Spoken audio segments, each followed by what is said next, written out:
दोस्तों, हमने नाग नागिन के कई किस्से कहानियां सुने हैं और बड़े बुजुर्गों से भी सुना है जिसमें नागमणि का जिक्र तो जरूर होता है। दरअसल दोस्तों, नागमणि इच्छाधारी नाग नागिन के लिए बहुत ही महत्वपूर्ण है, क्योंकि इस नागमणि की सहायता से उन्हें कई शक्तियां प्राप्त होती हैं, जिससे वो किसी का भी रूप धारण कर सकते हैं, कोई भी भारी वस्तु उठा सकते हैं और किसी की भी जान ले सकते हैं।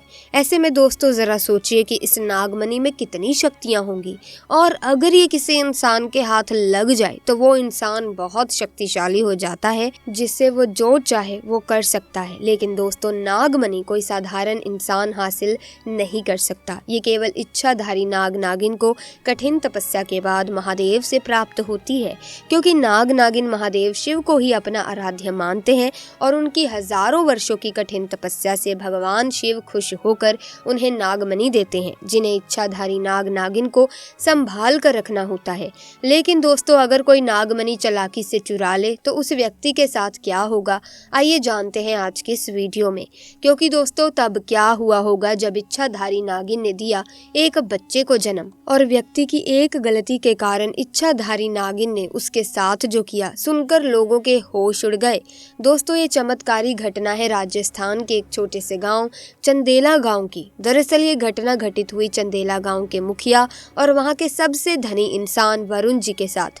वरुण करीब आज से 5 साल पहले एक साधारण एवं गरीब व्यक्ति का जीवन व्यतीत करते आ रहे थे। वो अक्सर जंगल में अपनी बकरियां चराने जाया करते थे। एक दिन बकरी चराते चराते वो जंगल के थोड़ा और अंदर निकल गए। उसी जंगल में एक इच्छाधारी नागिन अपने नाग के साथ एक विशाल पेड़ के पास रहा करती थी।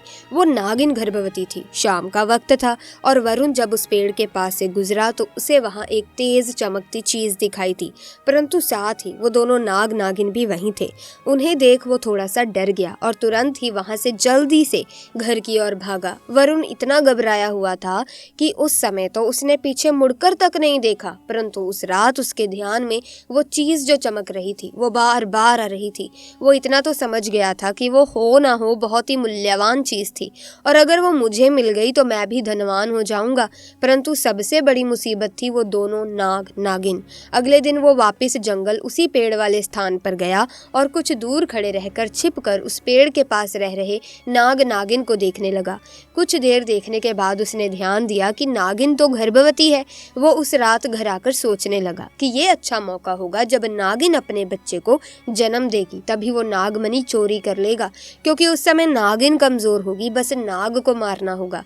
दोस्तों, कहते हैं कि अगर किसी नाग के मुंह की तरफ गोबर मार दिया जाए तो वो अपना होश खो बैठता है। अब वरुण हर रोज गोबर लेकर उस विशाल पेड़ के पास छुपकर सही मौके का इंतजार करने लगा। एक दिन वो मौका भी आया जब नागिन अपने बच्चे को जन्म देने वाली थी।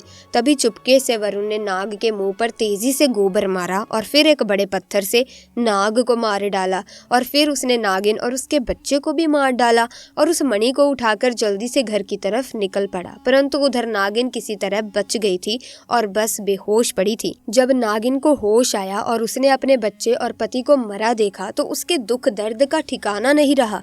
वो उस समय गुस्से से पागल हुए जा रही थी और उसने वरुण से बदला लेने की ठानी, परंतु मणि चली जाने के कारण वो अपनी शक्तियों का प्रयोग नहीं कर सकती थी, परंतु अभी भी वो अपना रूप तो बदल सकती थी। इधर वरुण को जैसे ही मणि मिली उसका पूरा जीवन ही परिवर्तित हो गया।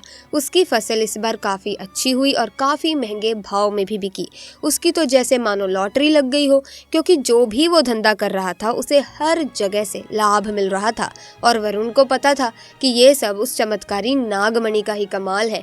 गांव में हर जगह उसका नाम था। वरुण के इस रुतबे को देखकर एक अच्छा रिश्ता वरुण के लिए उसके पास ही के गांव से आया और मलिका नाम की एक सुंदर स्त्री से उसका विवाह संपन्न हुआ। मलिका अपने पति वरुण को बहुत ही प्यार करती थी और बहुत ही इज्जत देती थी। दोनों एक दूसरे का कदम कदम पर साथ निभाते। उनकी जोड़ी गाँव में मिसाल बन चुकी थी। उधर नागिन भी एक पुरुष का रूप धारण कर सूरज नाम से वरुण के यहाँ उसका मुंशी बन गया और वरुण का विश्वास जीतने लगा। वरुण भी सूरज के व्यवहार और वफादारी को देख उसे अपने भाई समान ही मानने लगा। एक दिन मलिका अपने पति वरुण के पास आती है और बताती है कि तुम पिता बनने वाले हो, मैं गर्भवती हूँ। ये सुन वरुण की खुशी का ठिकाना नहीं रहा। उस दिन वो खुद अपने मुंशी सूरज के पास गया और बोला कि देखो सूरज, मेरा कोई भाई नहीं है, परंतु जब से तुम्हारा साथ मिला है तुम मेरे सगे भाई से भी कहीं अधिक बन बन चुके हो। आज मैं बहुत खुश हूँ, इसीलिए आज मैं अपनी पत्नी और तुम्हें एक खास जगह ले जाना चाहता हूँ, क्योंकि मेरा इस दुनिया में तुम लोगों के सिवा कोई नहीं है। और वो अपनी पत्नी और सूरज को कार में बिठाकर गांव के एक कोने में ले जाकर कार एक छोटी सी कुटिया के सामने रोकता है और बताता है कि जब वो छोटा था तब इसी कुटिया में उसकी माँ की जान उसे जन्म देते ही चली गई थी। उसके पिता तो पहले ही गुजर चुके थे। तब एक बूढ़े बाबा ने उसकी माँ को वहीं दफना दिया था और वरुण को उसे बूढ़े बाबा ने पाला था। वरुण बताता है कि जब भी उसके साथ कोई बुरी घटना होती है या वो दुखी होता है तो बस वो इसी कुटिया के पास चला आता है। यहाँ उसे अनोखा सुकून मिलता है। वरुण आगे बताता है कि आज तुम दोनों को मैं इसीलिए यहाँ लाया हूँ क्योंकि तुम दोनों अब मेरी जिंदगी का एक अहम हिस्सा बन चुके हो।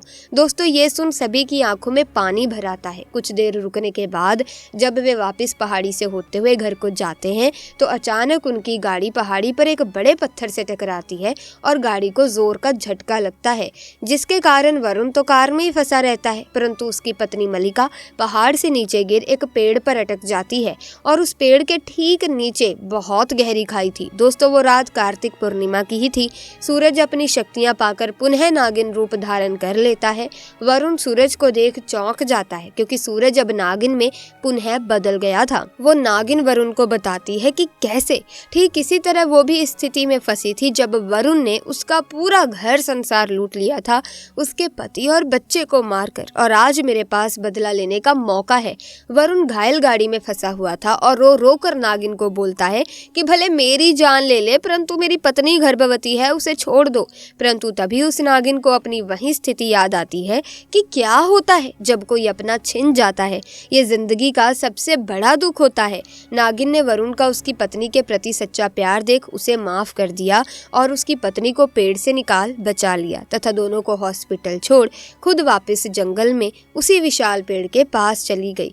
जब वरुण हॉस्पिटल से स्वस्थ होकर अपनी पत्नी के साथ घर वापस लौटा तो उसे अपनी गलती का एहसास हुआ और उसने जाना कि उसने कितनी बड़ी गलती करी है। वो नागमणि को लेकर उसी विशाल पेड़ के पास गया और उस पेड़ के पास उस नागमणि को रख फूट फूट कर रोने लगा और शाम को घर वापस आ गया। दोस्तों, कभी कभी इंसान लालच में इतनी बड़ी गलती कर बैठता है कि फिर उस गलती को कभी भी ठीक किया ही नहीं जा सकता और बस अंत में पछतावा ही रह जाता है। आपको ये घटना कैसी लगी कमेंट सेक्शन में जरूर बताना। साथ ही दोस्तों, हम आपसे एक बात और कह दें कि नाग नागिन हो चाहे कोई साधारण सांप हो चाहे वो इच्छाधारी नाग नागिन हो, इन्हें कभी भी नुकसान पहुंचाना ही नहीं चाहिए, क्योंकि अगर आप इन्हें नुकसान पहुंचाते हैं तो आपकी कुंडली में काल सर्प नामक दोष आ जाता है, जिसकी वजह से आपके जीवन में कई सारी परेशानियां, कई सारी आफतें आना शुरू हो जाती हैं, जिसकी वजह से आप अपनी जिंदगी में आगे बढ़ नहीं पाते, सफलता हासिल नहीं कर पाते। तो ऐसे में सर्प मारना बहुत ही बड़ा पाप है। आप सांप को ना मारे, बल्कि जिस प्रकार से आप भगवान शिव की पूजा अर्चना करते हैं उसी प्रकार नागों की भी आप पूजा अर्चना करें ताकि ये आपको नुकसान ना पहुंचा सके। इसी के साथ भोले बाबा के भक्त कमेंट्स में हर हर महादेव जरूर लिखें। साथ ही वीडियो को लाइक करें, शेयर करें, चैनल को सब्सक्राइब करें। आपका बहुत बहुत धन्यवाद।